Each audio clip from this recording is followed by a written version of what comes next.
नमस्कार.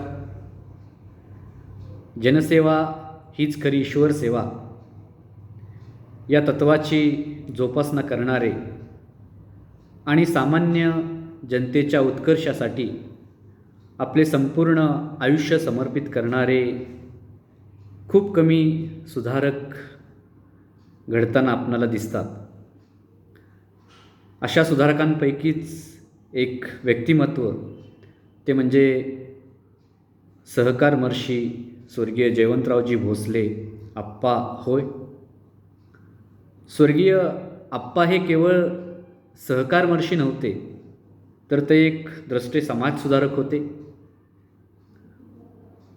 या भागातील सामान्य जनतेच्या सर्वांगीण विकासासाठी त्यांनी आपलं संपूर्ण आयुष्य समर्पित केल्याचे आपणाला दिसून येते. यानिमित्त मी प्रथमतः स्वर्गीय आप्पांच्या पवित्र स्मृतींना अभिवादन करतो. या कृष्णाकाठावरती शिक्षणाची ज्ञानगंगा या बहुजन समाजापर्यंत पोहोचवणारे एक महत्त्वाचे महाविद्यालय म्हणून ज्याचं आवर्जून नाव घेतलं जाते ते म्हणजे कृष्णा महाविद्यालय रेटरे. या महाविद्यालयातील सांस्कृतिक विभाग व IQSC विभाग यांच्या संयुक्त विद्यमाने आज या ठिकाणी स्त्री शिक्षणातील समाजसुधारकांचे योगदान या विषयावरती राष्ट्रीय परिषदेचं आयोजन करण्यात आलेलं आहे. यानिमित्त या महाविद्यालयाचे आदरणीय प्राचार्य डॉक्टर साळुंखे सर, IQSC विभागाचे समन्वयक आमचे मित्र प्राध्यापक डॉक्टर दैवी सर, सांस्कृतिक विभाग प्रमुख व आमच्या मार्गदर्शिका डॉक्टर स्नेहल राजहंस मॅडम, सहभागी प्राध्यापक, विद्यार्थी बंधू आणि भगिनी, प्रथमतः मी संयोजकांना धन्यवाद देतो की त्यांनी आज या ठिकाणी मला या ठिकाणी निमंत्रित केलं, त्या विषयावरती मला विचार व्यक्त करण्याची संधी दिली. आपण आज या परिषदेचा जो मुख्य विषय आहे तो म्हणजे स्त्री शिक्षणातील समाजसुधारकांचे योगदान. तसं पाहायला गेलं तर खऱ्या अर्थानं स्त्रियांच्या सार्वत्रिक शिक्षणाला सुरुवात कधी झाली असेल तर ती 19व्या शतकाच्या प्रारंभी झालेली आपणाला दिसून येते. तत्पूर्वी राजे महाराजे, तत्कालीन उच्च ठरवल्या गेलेल्या काही जातींमधील स्त्रियांनी शिक्षण घेतलेल्याचं आपणाला उदाहरणं दिसून येतात.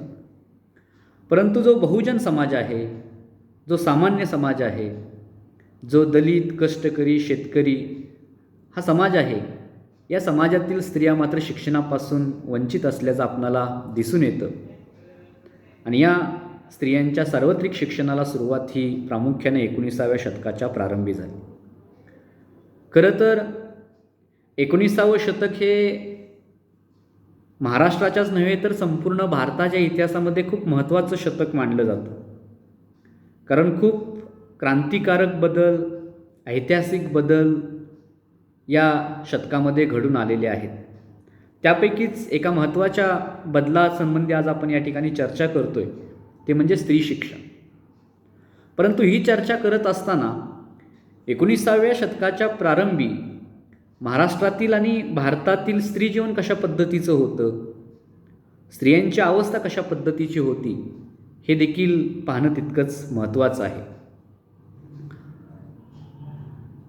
धर्मव्यवस्था, समाजव्यवस्था, ग्रंथप्रामाण्यवाद, रूढी, प्रथा, परंपरा, कर्मकांड, अंधश्रद्धा या सर्वांनी 19व्या शतकाच्या प्रारंभीपर्यंत भारतातील स्त्रियांचं जीवन हे पूर्णपणे बंदिस्त करून टाकलेलं होतं. स्त्री म्हणजे केवळ एक भोगवस्तू, स्त्रीचं जीवन म्हणजे केवळ 4 भिंतीच्या आत बंदिस्त अशा प्रकारचं अत्यंत दुय्यम दर्जाचं जीवन या भारतातील स्त्रियांना जगावं लागत होतं. अत्यंत अमानवी प्रकारची अशी सती पद्धत असेल, बालविवाहाची प्रथा, हुंडा पद्धत, विधवांच्या पुनर्विवाहाला बंदी, स्त्रियांच्या सामाजिक जीवनातील सहभागावरती बंदी, स्त्रियांना मंदिरामध्ये प्रवेश नाही, स्त्रियांच्या शिक्षणावरती बंदी, अशा खूप साऱ्या रूढी प्रथा परंपरांनी हे भारतीय स्त्रियांचं जीवन बंदिस्त करून टाकण्यात आलेलं होतं आणि त्यांना व्यक्तिमत्व विकासाची कोणतीही संधी या ठिकाणी उपलब्ध करून दिली जात नव्हती आणि त्याचाच परिणाम स्त्रिया अत्यंत दुय्यम दर्जाचे गुलामांप्रमाणे जीवन जगताना आपल्याला दिसून येतात. परंतु या 19व्या शतकाच्या प्रारंभी मी मगाशी म्हटलं तसं भारतामध्ये काही बदल झाले, काही ऐतिहासिक घटना घडल्या, काही क्रांतिकारी घटना घडल्या. त्यापैकी एक महत्त्वाची घटना होती ती म्हणजे ब्रिटिश राजवट. 19व्या शतकाच्या प्रारंभी ब्रिटिशांना जी खूप मोठा अडथळा ठरलेली मराठ्यांची सत्ता होती, त्या मराठ्यांच्या सत्तेचा सुद्धा शेवट करत अखंड हिंदुस्थानावरती ब्रिटिशांनी आपलं राज्य, आपलं प्रशासन प्रस्थापित केले. ब्रिटिश राजवटीचे, ब्रिटिश सत्तेचे भारतीय समाजावरती जे परिणाम झाले ते दुहेरी परिणाम आहेत. ब्रिटिशांनी या आपल्या पारतंत्र्यामध्ये भारतीय लोकांचं शोषण किंवा त्यांच्यावरती अत्याचार केले का, तर जरूर केले. ही एक बाजू झाली. मात्र दुसऱ्या बाजूला ब्रिटिश राजवटीमध्ये भारतीय समाजाच्या दृष्टीने, भारतीय समाजाच्या प्रगतीच्या दृष्टीने सुद्धा काही महत्त्वाच्या बाबी घडल्या, हे नाकारून चालणार नाही. जो भारतीय समाज रूढी प्रथा परंपरा, अंधश्रद्धा, कर्मकांड या सगळ्यांच्या नावाखाली जो अडकून पडलेला होता, अशा समाजाला मागासलेपणातून बाहेर काढून एक प्रगतीची दिशा देण्याचं काम या ब्रिटिश राजवटीनेच केलेलं आहे, हे आपल्याला मान्य करावं लागेल. या ब्रिटिश राजवटीमध्ये ज्याला आपण पाश्चात्य विचार म्हणतो, ज्याला आपण आधुनिक विचार म्हणतो, स्वातंत्र्य, समता, मानवता, बंधुभाव, उदारमतवाद, बुद्धिप्रामाण्यवाद, हे जे आधुनिक विचार आहेत, या आधुनिक विचारांचा प्रसार होऊ लागला आणि या आधुनिक विचारांचाच परिणाम भारतीय समाजामध्ये 19व्या शतकाच्या प्रारंभी स्त्री शिक्षणाला चालना मिळाली. दुसरी एक महत्त्वाची घटना, या ब्रिटिश राजवटीमध्ये ब्रिटिशांसोबत ज्या काही ख्रिश्चन मिशन आणि मिशनरी भारतामध्ये आलेल्या होत्या, या मिशन आणि मिशनऱ्यांनी खऱ्या अर्थानं त्यांचा प्रमुख हेतू काय होता, तर ख्रिश्चन धर्माचा भारतामध्ये प्रसार करणं, ख्रिश्चन धर्माचा भारतामध्ये प्रचार करणं, हा त्यांचा मुख्य हेतू होता. परंतु भारतीय समाजावरील धर्मव्यवस्थेची असणारी मजबूत पकड लक्षात घेता या ख्रिश्चन मिशनऱ्यांनी भारतामध्ये डायरेक्ट धर्मप्रसाराच्या कामाला सुरुवात केली नाही. तर त्यांनी पहिल्यांदा इथं काय केलं, तर त्यांनी पहिल्यांदा इथं काही समाज उपयोगी, लोक उपयोगी कामं करायला सुरुवात केली आणि त्यातूनच या ख्रिश्चन मिशनऱ्यांनी प्राधान्य दिलं ते म्हणजे स्त्री शिक्षणाला. ख्रिश्चन ज्या मिशन भारतामध्ये आलेल्या होत्या, मिशन म्हणजे ख्रिश्चन धर्माचा प्रसार करणाऱ्या ज्या संस्था आहेत, त्या संस्थांना मिशन म्हणून ओळखलं जातं आणि अशा मिशनमध्ये सेवाभावी वृत्तीनं ख्रिश्चन धर्माचा प्रसार करण्याचं काम जे लोक करतात त्यांना मिशनरी म्हणून संबोधलं जातं. तर अशा ज्या काही मिशन भारतामध्ये आलेल्या होत्या, त्यापैकी एक महत्त्वाची मिशन ती म्हणजे अमेरिकन मिशनरी सोसायटी. या अमेरिकन मिशनरी सोसायटीने मुंबईमध्ये 1924मध्ये मुलींसाठी पहिली शाळा सुरू केलेली होती. त्यानंतर इतर अनेक ठिकाणी ही शाळा सुरू करण्यात आल्या, वसतिगृहांची देखील निर्मिती करण्यात आली आणि स्त्री शिक्षणाला सुरुवात करण्याचं काम या ख्रिश्चन मिशनऱ्यांनी केलं. खरं तर त्याला खूपसा प्रतिसाद मिळाला नाही, कालांतरानं त्या शाळा बंद पडल्या. परंतु भारतामध्ये या आधुनिक विचारांचा पाया घालण्याचं काम किंवा आधुनिक विचारांचा प्रसार जो होऊ लागला तो ब्रिटिश राजवटीमध्येच होऊ लागला हे आपणाला मान्य करावं लागेल. 19व्या शतकामध्ये भारतामध्ये 2 चळवळी सुरू झाल्या. पहिली चळवळ होती ती म्हणजे स्वातंत्र्याची चळवळ आणि दुसरी चळवळ होती ती म्हणजे समाज सुधारणेची चळवळ. आधुनिक भारताच्या इतिहासामध्ये स्वातंत्र्य चळवळीला जितकं महत्त्व आहे तितकंच महत्त्व या समाज सुधारणेच्या चळवळीला देखील दिलं जातं.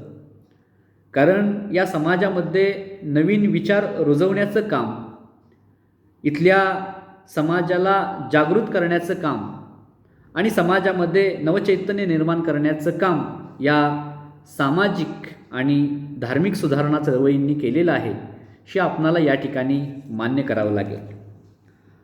या पाश्चात्य विचारांच्या प्रभावानं, या आधुनिक विचारांच्या प्रभावानं इंग्रजी शिक्षणाच्या सुरुवातीमुळं जो एक भारतामध्ये नवतरुणांचा एक गट उदयास आला, की जो एक समाजसुधारकांचा एक गट उदयास आला, या वर्गाला जाणीव होऊ लागली की आपण मागासलेले का आहोत.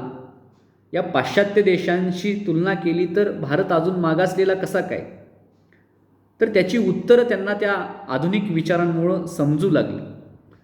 हरी नरके या बाबतीत असं म्हणतात की सुधारक कोणाला म्हणायचं, समाजसुधारक कोणाला म्हणायचं, तर समाज आपोआप घडत नाही तर तो घडवावा लागतो.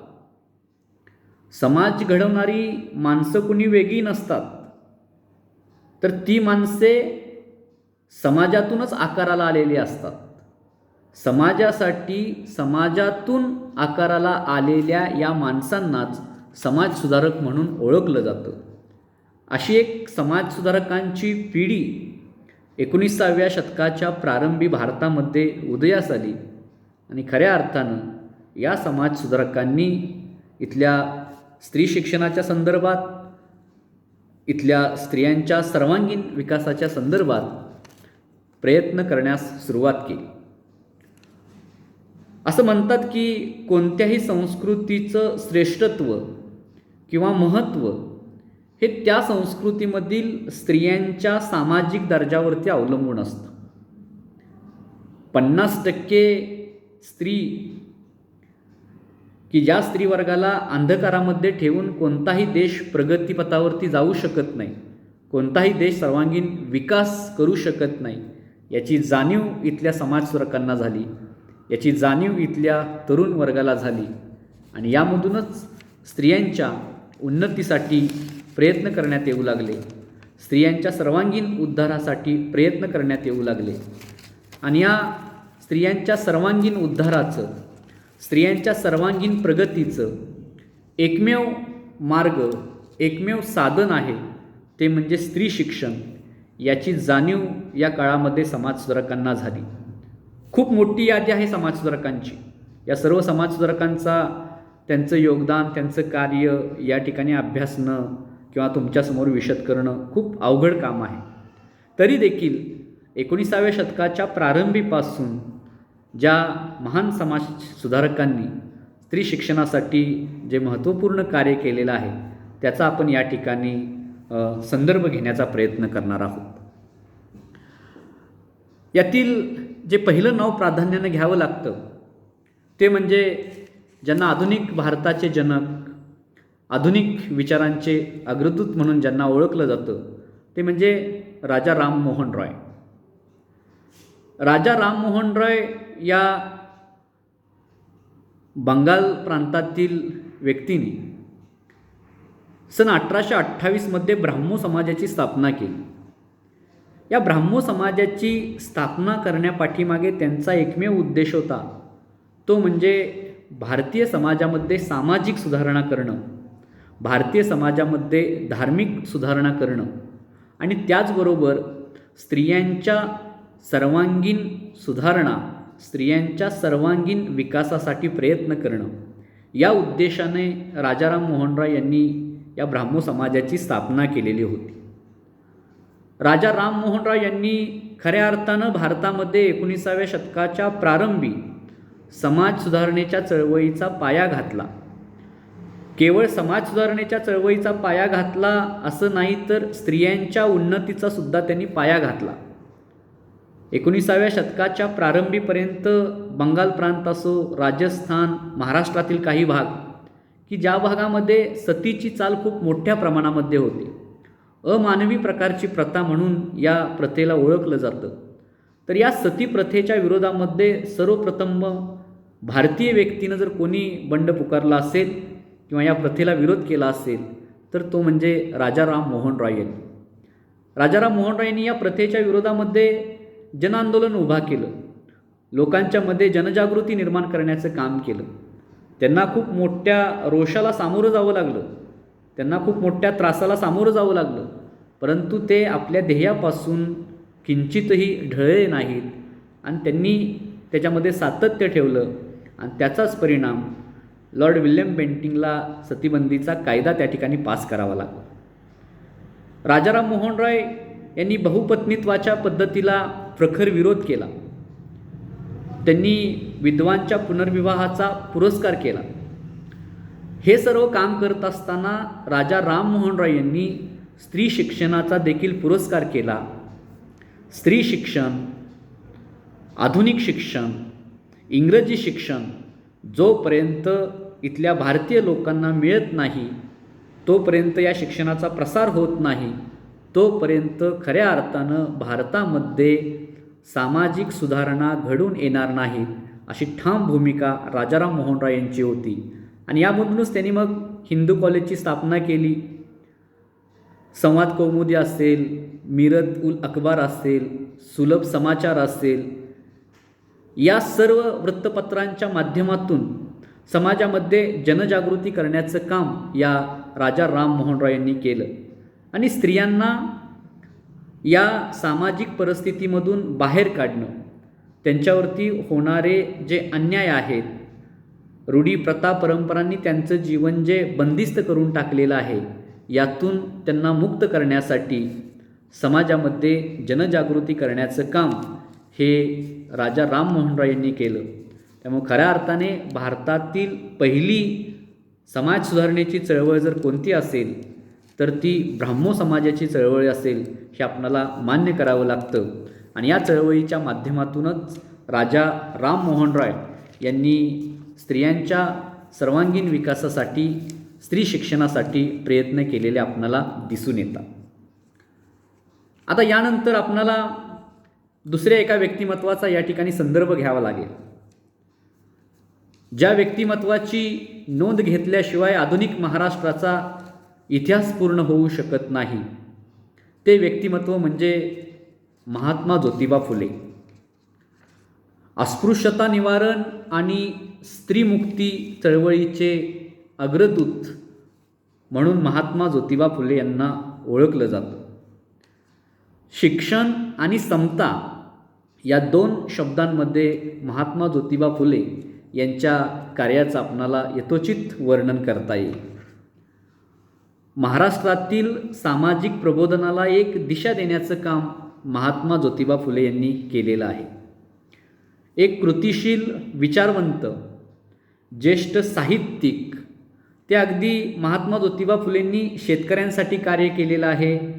महात्मा ज्योतिबा फुले यांनी अस्पृश्य समाजाच्या उद्धारासाठी कार्य केलेलं आहे. खूप मोठ्या प्रमाणामध्ये त्यांनी समाजाच्या सर्वांगीण विकासासाठी योगदान दिलेलं आहे. आपलं संपूर्ण आयुष्य त्यांनी समर्पित केलेलं आहे.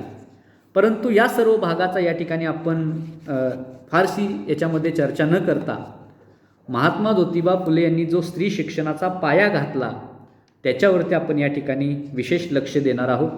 ते समजून घेण्याचा आपण या ठिकाणी प्रयत्न करणार आहोत. महात्मा ज्योतिबा फुले यांच्या अगोदर मी मगाशी सांगितलं तसं काही ख्रिश्चन मिशनऱ्यांनी किंवा काही इतर व्यक्तींनी स्त्री शिक्षणाची सुरुवात करण्याचं काम केलेलं होतं, मात्र त्यांना त्याच्यामध्ये फारसं यश मिळालं नाही. महात्मा ज्योतिबा फुले यांनी स्त्रियांच्या उद्धारासाठी स्त्री शिक्षण हेच आवश्यक आहे, जिच्या हाती पाळण्याची दोरी ती जगाचे उद्धारी, या तत्वाचे पाईक महात्मा ज्योतिबा फुले होते. त्यांनी हे जाणलं होतं की स्त्रियांची प्रगती करायची असेल, त्यांची उन्नती करायची असेल, त्यांचा विकास साधायचा असेल तर त्यासाठी शिक्षण हेच सर्वात प्रभावी माध्यम आहे. म्हणून त्यांनी स्त्री शिक्षणाला सुरुवात केली आणि सन 1848मध्ये भिडेवाड्यामध्ये मुलींसाठी महात्मा ज्योतिबा फुले यांनी पहिली शाळा सुरू केली.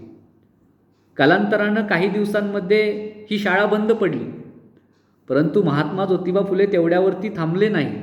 त्यांनी त्याच्या पुढं जाऊन बुधवारपेठ असेल, वेताळपेठ असेल या ठिकाणी पुन्हा मुलींसाठी स्वतंत्र शाळा सुरू केल्या. ऐकताना खूप सोपी गोष्ट आहे, वाचताना खूप सोपी गोष्ट वाटते, परंतु विचार केल्यानंतर त्या गोष्टीची भयानकता, वास्तवता लक्षात येते की ज्या काळामध्ये जातीयता, अस्पृश्यता, धर्म, रूढी, प्रथा, परंपरा याच्या नावाखाली समाज संपूर्ण दबला गेलेला होता. श्रेष्ठ आणि कनिष्ठ अशा 2 गटांमध्ये समाजाची विभागणी झालेली होती. अशा वेळेला समाजातील सनातनी वृत्तीच्या लोकांच्या विरोधामध्ये जाऊन स्त्री शिक्षणाची मुहूर्तमेढ रोवणे हे अतिशय क्रांतिकारी काम होतं आणि ते काम महात्मा ज्योतिबा फुले यांनी केलेलं आहे. त्याचं श्रेय हे त्यांना द्यावंच लागतं. मुलींसाठी शाळा सुरू केली, मात्र मुलींना या शाळेमध्ये शिकवण्यासाठी आता शिक्षिका कोण हा एक खूप मोठा प्रश्न होता. त्यावेळेला स्वतःची धर्मपत्नी सावित्रीबाई यांना त्यांनी शिक्षण दिलं. त्यांना त्यांनी पहिल्या शिक्षिका बनवलं. सावित्रीबाईंना त्यांनी पहिल्या मुख्याध्यापिका बनवलं आणि हे सर्व करण्यासाठी जे जे आवश्यक प्रशिक्षण होतं ते प्रशिक्षण सावित्रीबाईंना त्यांनी दिलं आणि स्त्री शिक्षणाची मुहूर्तमेढ महात्मा ज्योतिबा फुले आणि सावित्रीबाई फुले यांनी रोवली. आज आपण बघतो की आज प्रत्येक क्षेत्रामध्ये पुरुषांच्या बरोबरीनं किंवा पुरुषांच्यापेक्षा स्त्रियांनी आपलं कर्तृत्व सिद्ध केलेलं आहे, कारण त्याची संधी त्यांना या 19व्या शतकामध्ये महात्मा ज्योतिबा फुले यांच्या रूपानं मिळाली. म्हणून आज आपणाला ही प्रगती झालेली दिसून येते. महात्मा ज्योतिबा फुले तेवढ्यावरती थांबलेले नाही आहेत, तर महात्मा ज्योतिबा फुलेंनी स्त्री शिक्षणाबरोबर अस्पृश्यांसाठी देखील स्वतंत्र शाळा सुरू केली. बालहत्या प्रतिबंध गृहाची त्यांनी स्थापना केली. विधवांच्या पुनर्विवाहाचा त्यांनी पुरस्कार केला. स्वतः एका विधवा स्त्रीचा यशवंत नावाच्या मुलाला त्यांनी दत्तक घेतलं. म्हणूनच मगाशी मी जे म्हटलं की महात्मा ज्योतिबा फुले हे कृतिशील विचारवंत होते. आपल्या कृतीतून त्यांनी या समाजाला दिशा देण्याचं काम केलं, सामाजिक प्रबोधनाचं काम केलं. नाभिक बांधवांना एकत्रित करून त्यांनी केशवपनाची जी प्रथा होती त्या प्रथेला देखील विरोध करण्याचं काम केलं.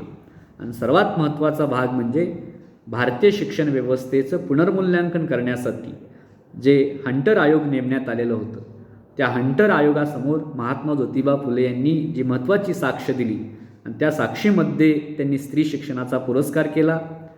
प्राथमिक आणि मोफत सक्तीचे शिक्षण याचा त्यांनी पुरस्कार केला.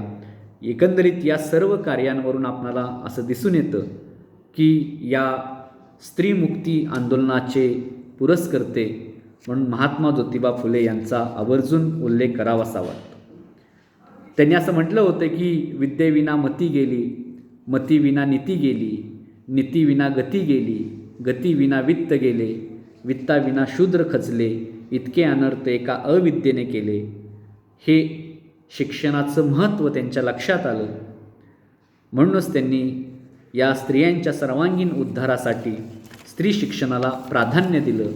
त्यामुळं स्त्री शिक्षणातील समाजसुधारकांचं योगदान अभ्यासत असताना महात्मा ज्योतिबा फुले आणि सावित्रीबाई फुले यांच्या कार्याचा अभ्यास केल्याशिवाय हा इतिहास पूर्ण होऊ शकत नाही. तत्कालीन परिस्थितीमध्ये बंगाल आणि महाराष्ट्र या 2 राज्यांमध्ये इतर राज्यांची जर तुलना केली तर सामाजिक प्रबोधनाचं जे काम होतं, सामाजिक सुधारणांच्या ज्या चळवळी होत्या त्यांना विशेष गती प्राप्त झालेली आपल्याला दिसून येते. असंच एक बंगाल प्रांतातील दुसरे समाजसुधारक यांचं नाव देखील आपल्याला या ठिकाणी विचारात घ्यावं लागेल. ते म्हणजे पंडित ईश्वरचंद्र विद्यासागर. एक थोर मानवतावादी समाजसुधारक, संस्कृत पंडित, कृतिशील समाजसुधारक म्हणून ज्यांना ओळखलं जातं ते म्हणजे पंडित ईश्वरचंद्र विद्यासागर. ब्रिटिश सरकारी शिक्षण खात्यामध्ये प्रदीर्घ अशी नोकरी करत असताना भारतीय समाजामध्ये आमूलाग्र बदल झाले पाहिजेत, भारतीय समाजामध्ये परिवर्तन घडून आलं पाहिजे, रूढी प्रथा परंपरांच्या बंधनातून या समाजाला मुक्त केलं पाहिजे, या उद्देशाने पंडित ईश्वरचंद्र विद्यासागर यांनी प्रयत्न केले. आणि त्या काळामध्ये त्यांनी स्त्री शिक्षणासाठी बंगाल प्रांतामध्ये जवळपास 35 विद्यालये स्थापन केलेली होती, की खऱ्या अर्थानं स्त्रियांचा जोपर्यंत विकास होत नाही आणि स्त्रियांचा विकास हा त्यांना शिक्षण मिळाल्याशिवाय होणार नाही, यासाठी स्त्री शिक्षणासाठी त्यांनी जवळपास 35 विद्यालयांची स्थापना बंगाल प्रांतामध्ये केली. 1819 साली कलकत्ता युवा स्त्री संस्था या नावाची एक संस्था स्थापन केली. त्याबरोबरच त्यांनी 1849मध्ये हिंदू बालिका विद्यालय या विद्यालयाची स्थापना केली. म्हणजे अशा पद्धतीनं स्त्री शिक्षणाचा पुरस्कार, स्त्री शिक्षणाची संधी तिथल्या बहुजन समाजातील स्त्रियांना, तिथल्या सामान्य कुटुंबातील स्त्रियांना उपलब्ध करून देण्याचं काम हे पंडित ईश्वरचंद्र विद्यासागर यांनी केलेलं होतं. ज्यावेळेस 1854मध्ये चार्ल्स वूडचा शिक्षणविषयक खलिता पास झाला आणि त्या चार्ल्स वूडच्या शिक्षणविषयक खलित्यामध्ये तिथून पाठीमागच्या भारतीय शिक्षण पद्धतीचा आढावा घेण्यात आला आणि भविष्यातील शिक्षण कशा पद्धतीचं असावं या संदर्भात ज्या शिफारशी सांगण्यात आल्या, तर त्या शिफारशी सुचवत असताना त्या चार्ल्स वूडना काही शिफारशी सांगण्याचं काम हे पंडित ईश्वरचंद्र विद्यासागर यांनी केलेलं होतं. आणि त्यातली महत्त्वाची शिफारस होती ती म्हणजे स्त्री शिक्षणाची शिफारस. म्हणजे सर्व स्तरातील सर्व स्त्रियांना, मग त्या उच्च जातीतील असो किंवा त्या कनिष्ठ जातीतील असो, त्या श्रीमंत असोत किंवा त्या गरीब असोत, अशा सर्व स्तरातील सर्व स्त्रियांना शिक्षण भेटलं पाहिजे, यासाठी पंडित ईश्वरचंद्र विद्यासागर यांनी प्रयत्न केले. आवर्जून त्यांचा या ठिकाणी उल्लेख करावासा वाटेल की त्यांनी बालविवाहाची जी प्रथा होती, या बालविवाहाच्या प्रथेला त्यांनी प्रखर विरोध केला. आपला कुटुंबातील आपली स्वतःची मुलगी ही ज्यावेळेस 15 वर्षापेक्षा तिचं जास्त वय झालं त्यावेळेसच तिचं लग्न लावून दिलं आणि आपला स्वतःचा मुलगा त्याचं लग्न एका विधवा मुलीबरोबर करून दिलं. म्हणजे केवळ फक्त त्यांनी विचार सांगितले नाहीत, तर त्या विचारांचा त्यांनी स्वीकार केला आणि तो स्वतः स्वीकार केलेला आपणाला दिसून येतो. त्यामुळे भारतातील स्त्री शिक्षणामध्ये पंडित ईश्वरचंद्र विद्यासागर यांचंही नाव आपणाला या ठिकाणी आवर्जून घ्यावं लागेल. पुढील समाजसुधारकांचा आपण जो आता विचार करणार आहोत ते म्हणजे जगन्नाथ शंकर सेठ उर्फ नाना. आज आपण संपूर्ण देशाची आर्थिक राजधानी म्हणून ज्या मुंबई शहराला ओळखतो, या मुंबई शहराचे शिल्पकार म्हणून जगन्नाथ शंकर सेठ यांना ओळखलं जातं. एक सर्वांगीण सामाजिक सुधारणांचे प्रवर्तक अशी जगन्नाथ शंकर सेठ यांची ओळख आहे. सामाजिक सुधारणा, स्त्री उन्नती या संदर्भात त्यांचे जे विचार होते ते पुरोगामी स्वरूपाचे विचार होते. त्यांची आर्थिक स्थिती होती ती अतिशय उत्तम दर्जाची होती. त्यांचा पिढीजात जडा सोन्या हिऱ्यांचा त्यांचा व्यापार होता. त्या आर्थिक स्थितीचा उपभोग केवळ स्वतःसाठी न घेता आपण समाजाचं काहीतरी देणं लागतो या हेतूनं त्यांनी समाजातील अनेक संस्थांना, अनेक गरजू लोकांना, गरीब लोकांना सढळ हाताने मदत केलेली होती. म्हणूनच त्यांच्या बाबतीत असं म्हटलं जातं, कर्तृत्व आणि दातृत्व याचा संगम म्हणजे जगन्नाथ शंकर सेठ. ज्यावेळेस राजाराम मोहन रॉय यांनी सतीबंदीचा कायदा व्हावा याच्यासाठी प्रयत्न सुरू केले, अगदी त्याच वेळेला महाराष्ट्रामध्ये काही प्रमाणामध्ये जी सती पद्धत होती त्या सती पद्धतीला विरोध करण्याचं काम देखील महाराष्ट्रामध्ये कोणी केलं असेल तर ते जगन्नाथ शंकर सेठ यांनी केलं. या सतीबंदीच्या विरोधामध्ये त्यांनी जनजागृती केली. सतीबंदीचा ज्यावेळेस कायदा झाला त्यावेळेस त्या कायद्याच्या बाजूनं लोकांचं अनुकूल मत तयार करण्यासाठी त्यांनी खूप मोठी जनजागृती करण्याचं काम केलेलं होतं. जगन्नाथ शंकर सेठ यांचं शिक्षण क्षेत्रामध्ये खूप मोठं योगदान आहे. बॉम्बे नेटिव्ह एज्युकेशन सोसायटी असेल, बॉम्बे असोसिएशन असेल किंवा इतर सर्व, आपण त्याच्यामध्ये खूप जायची आवश्यकता नाही. पण आवर्जून एका गोष्टीचा या ठिकाणी उल्लेख करावासा वाटतो, तो म्हणजे जगन्नाथ शंकर सेठ यांनी सन 1848मध्ये मुलींसाठी एक स्वतंत्र शाळा मुंबईमध्ये सुरू केली आणि ती शाळा स्वतःच्या मालकीच्या जागेमध्ये सुरू केली आणि स्वतःच्या मुलींना त्या शाळेमध्ये पाठवलं. म्हणजे अशा प्रकारचा पुरोगामी विचार असणारा एक द्रष्टा समाजसुधारक या आपल्या महाराष्ट्रामध्ये होऊन गेलेला आहे. याचा आपल्याला सार्थ अभिमान आहे. स्त्री शिक्षणाचा पाया घालण्याचं काम हे जगन्नाथ शंकर सेठ यांनी केलेलं आहे. दरम्यानच्याच कालावधीमध्ये तत्कालीन परिस्थितीमध्ये अजून एक समाजसुधारक होऊन गेले की खऱ्या अर्थानं आधुनिक महाराष्ट्रातील पहिले समाजसुधारक म्हणून देखील त्यांना ओळखलं जातं. मराठी वृत्तपत्रांचे जनक म्हणून त्यांना ओळखलं जातं. असे थोर पंडित, शिक्षणतज्ज्ञ आचार्य बाळशास्त्री जांभेकर तत्कालीन समाजव्यवस्थेवरती पुरोगामी विचारांचे संस्कार दर्पण या वृत्तपत्राच्या माध्यमातून रुजवण्याचं काम हे आचार्य बाळशास्त्री जांभेकर यांनी केलेलं आहे. आचार्य बाळशास्त्री जांभेकरांची प्रदीर्घ कारकीर्द ही शिक्षण क्षेत्राशी संबंधित राहिलेली आहे. नामांकित महाविद्यालयामध्ये त्यांनी प्रदीर्घ काळ नोकरी केली. स्त्री शिक्षण, पाश्चात्य ज्ञान याचा त्यांनी प्रखर पुरस्कार केला. धार्मिक बंधनामध्ये, सामाजिक आणि धार्मिक गुलामगिरीच्या बंधनामध्ये अडकलेल्या भारतीय स्त्रियांना याच्यातून बाहेर काढण्याचा एकमेव मार्ग आहे ते म्हणजे आधुनिक शिक्षण. आणि हे आधुनिक शिक्षण भारतीय स्त्रियांना मिळालं पाहिजे या गोष्टीचा पुरस्कार, या गोष्टीचा प्रसार, जनजागृती करण्याचं काम हे आचार्य बाळशास्त्री जांभेकर यांनी केलेलं आहे. शेजवळकर हे भारतातील प्रसिद्ध इतिहासाचे अभ्यासक, त्यांनी असं म्हटलेलं आहे की महाराष्ट्रातील आज जी शिक्षण प्रणाली आहे त्या शिक्षण प्रणालीचा खंबीर पाया घालण्याचं काम हे आचार्य बाळशास्त्री जांभेकर यांनी केलेलं आहे.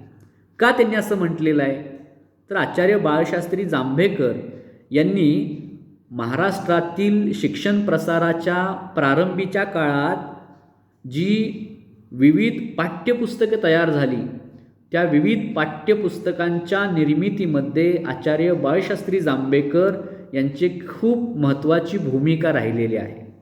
इतिहास, भूगोल, व्याकरण, नीतिशास्त्र अशा अनेक विषयांवरती त्यांनी ही पाठ्यपुस्तकं तयार केली आणि त्याच पाठ्यपुस्तकांच्या जोरावरती खऱ्या अर्थानं महाराष्ट्रामध्ये शिक्षणाचा प्रसार घडून आला. म्हणूनच महाराष्ट्रामध्ये या शिक्षण व्यवस्थेचा पाया घालण्याचं काम ज्या अनेक समाजसुधारकांनी केलं त्याच्यामध्ये आचार्य बाळशास्त्री जांभेकर यांचं नाव देखील प्राधान्याने घेतलं जातं. यानंतर ज्यांच्या कार्याचा गौरव भारत सरकारने भारतरत्न हा पुरस्कार देऊन ज्यांच्या कार्याचा गौरव केलेला आहे ते समाजसुधारक म्हणजे महर्षी धोंडो केशव कर्वे. स्त्रियांच्या सर्वांगीण उन्नतीसाठी अविरत प्रयत्न करणारे व्यक्तिमत्व म्हणजे महर्षी धोंडो केशव कर्वे. स्त्री शिक्षणासाठी वाहून घेतलेलं एक ऋषितुल्य व्यक्तिमत्व म्हणून महर्षी धोंडो केशव कर्वे यांना ओळखलं जातं. 1907 साली हिंगणे या ठिकाणी महिला विद्यालयाची स्थापना करून मुलींना, स्त्रियांना शिक्षणाची संधी उपलब्ध करून दिली. शिक्षण प्रसाराचं कार्य सुरू केलं. केवळ तेवढ्यावरती भागून चालणार नाही तर इतर देशांमध्ये ज्या पद्धतीनं विद्यापीठांची स्थापना झालेली आहे त्या धर्तीवरती स्त्री शिक्षणाचं एक स्वतंत्र विद्यापीठ भारतामध्ये असलं पाहिजे ही कल्पना त्यांच्या डोक्यामध्ये आली आणि 1916मध्ये महिला विद्यापीठाची त्यांनी स्थापना केली. या महिला विद्यापीठामधून स्त्रियांना उच्च शिक्षण तर भेटेलच, परंतु ते उच्च शिक्षण सर्वांगीण प्रकारचं असेल.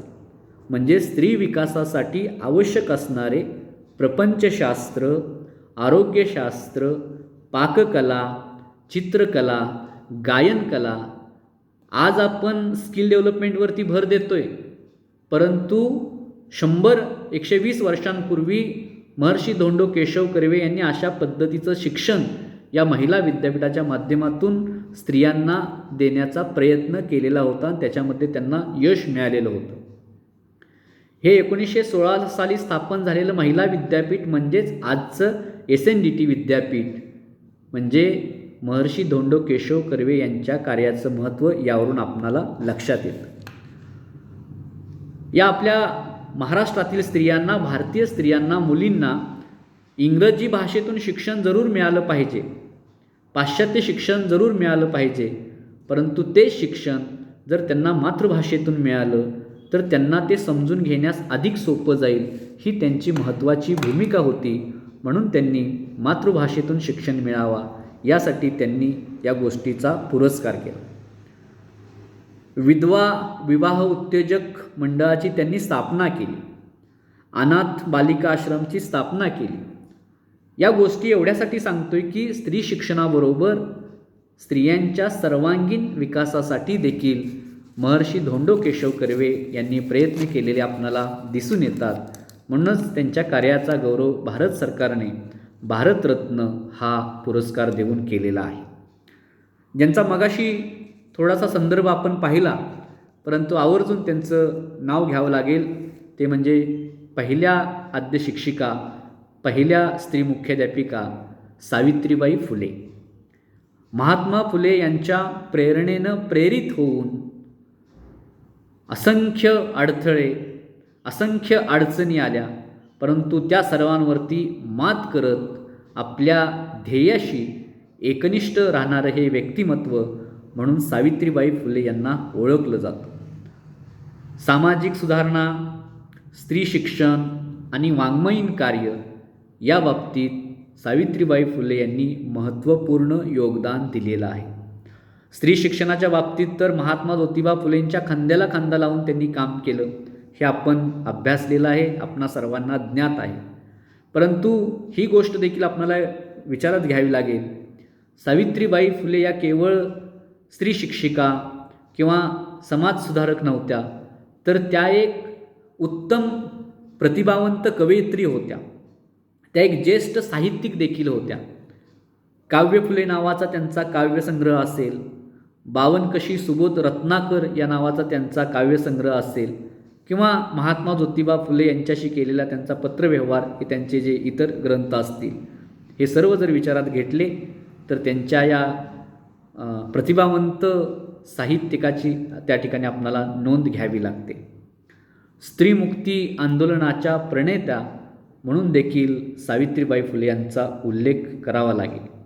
स्त्री शिक्षण, बालहत्या प्रतिबंधगृहाची स्थापना, त्यानंतर विधवा पुनर्विवाहाचा पुरस्कार, अशा अनेक माध्यमांमधून त्यांनी स्त्रियांचा सर्वांगीण विकास, सर्वांगीण उन्नती करण्यासाठी आपलं संपूर्ण आयुष्य खर्ची घातलेलं आहे.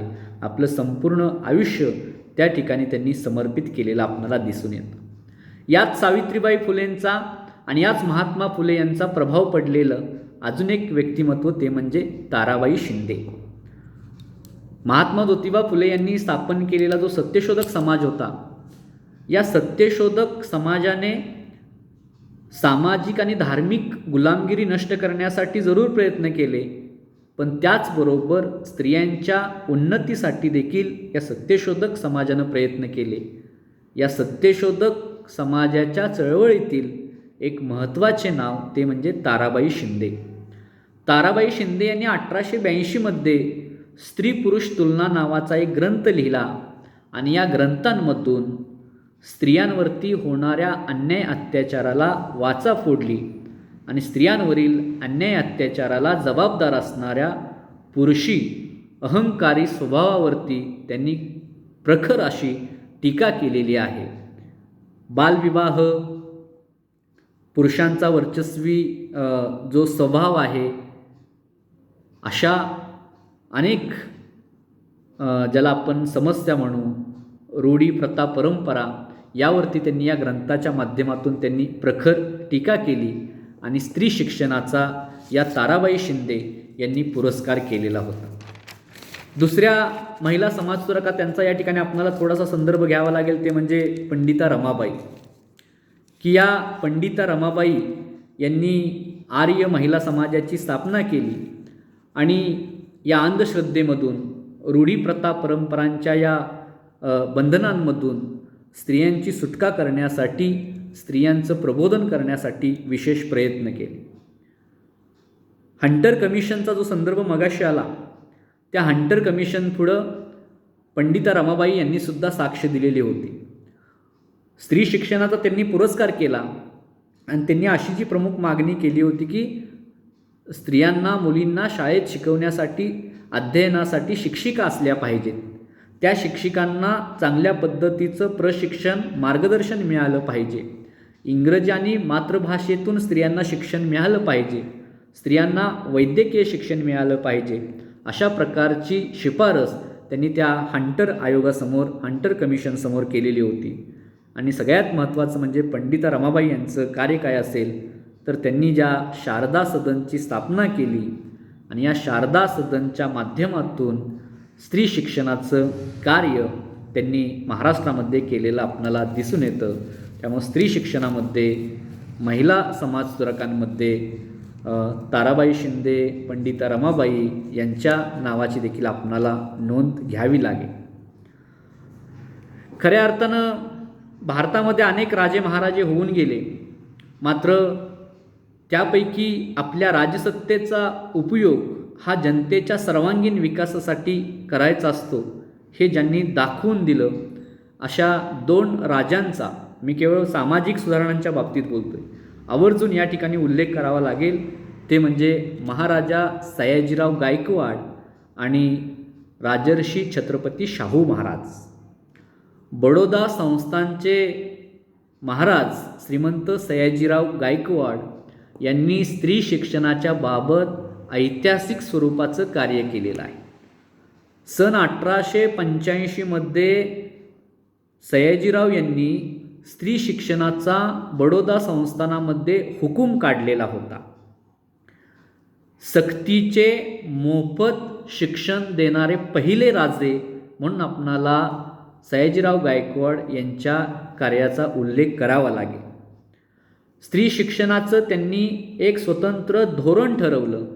केवळ फक्त ते धोरण ठरवून शांत बसले नाहीत, तर त्या धोरणाची त्यांनी अंमलबजावणी आपल्या बडोदा संस्थानामध्ये केली. महाराजांची ठाम भूमिका होती की स्त्रियांना स्वातंत्र्य मिळालं पाहिजे आणि स्वातंत्र्यासाठी शिक्षण हे खूप आवश्यक आहे. स्त्रियांच्या जीवनात सकारात्मक बदल करायचा असेल तर त्यांना शिक्षण मिळालं पाहिजे, तर त्यांच्यामध्ये सकारात्मक बदल होतील. आणि यासाठी त्यांनी स्त्री शिक्षणाचा पुरस्कार केला. स्त्रियांना मतदानाचा हक्क देणारे पहिले राजे म्हणून देखील या श्रीमंत सयाजीराव गायकवाड यांचा आपणाला उल्लेख करावा लागेल. अगदी डॉक्टर बाबासाहेब आंबेडकरांपासून महर्षी विठ्ठलरामजी शिंदे यांच्यापासून अनेकांना त्यांनी जी आर्थिक मदत केली, त्या आर्थिक मदतीच्या जोरावरतीच या पुढच्या पिढीतील समाजसुधारकांची निर्मिती झाली, हे आपणाला नाकारून चालणार नाही. यानंतर दुसरं महत्त्वाचं नाव या ठिकाणी आपल्याला घ्यावं लागेल, ते म्हणजे राजर्षी छत्रपती शाहू महाराज, की जे कोल्हापूर संस्थानचे प्रमुख म्हणून ज्यांना आपण ओळखतो, त्या राजर्षी शाहू महाराजांनी सुद्धा स्त्री शिक्षणाचा पुरस्कार केला. आपल्या सुनबाई यांना शिक्षण द्यायला त्यांनी सुरुवात केली आणि खरं तर त्यांच्याकडेच कोल्हापूरमधील शिक्षण खात्याची जबाबदारी देण्याचा त्यांचा मानस होता, परंतु त्यांचं दुर्दैवी निधन झालं. त्यामुळं कोल्हापूरमधील या शिक्षणाची जबाबदारी त्यांनी रखमाबाई केळुसकर या स्त्रीवरती सोपवलेली होती, हे सुद्धा आपल्याला विचारात घ्यावं लागेल. प्राथमिक शिक्षणापासून ते उच्च शिक्षणापर्यंतची व्यवस्था राजर्षी शाहू महाराजांनी मुलींसाठी केलेली होती. त्या काळामध्ये राजाराम महाविद्यालयामध्ये शिक्षण घेणाऱ्या मुलींची फी माफ राजर्षी शाहू महाराजांनी केलेली होती. म्हणजेच स्त्री शिक्षणाचा देखील राजर्षी शाहू महाराजांनी पुरस्कार केलेला होता. खूप सारे समाजसुधारक आहेत. डॉक्टर बाबासाहेब आंबेडकर की ज्यांनी पीपल्स एज्युकेशन सोसायटी, बहिष्कृत हितकारिणी सभा, हिंदू कोड बिल, सर्वात महत्त्वाचं म्हणजे भारतीय राज्यघटनेच्या माध्यमातून स्त्रियांच्या सर्वांगीण विकासासाठी प्रयत्न केल्याचे आपल्याला दिसून येतात. स्वामी दयानंद सरस्वती यांनी आर्य समाजाच्या माध्यमातून स्त्री शिक्षणासाठी प्रयत्न केल्याचे आपल्याला दिसून येतात. राष्ट्रवादी विचारांचे प्रवर्तक गोपाळहरी देशमुख लोकहितवादी यांनी देखील स्त्री शिक्षणाचा पुरस्कार केला.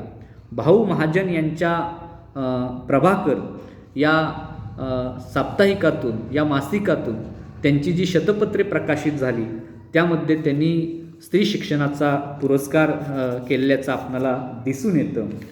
याचबरोबर डॉक्टर भाऊदाजी लाड असतील, न्यायमूर्ती रानडे असतील, दादासाहेब पांडुरंग तरखडकर यांनी प्रार्थना समाजाच्या माध्यमातून केलेलं काम असेल, ह्या गोष्टीसुद्धा आपणाला नाकारून चालणार नाही.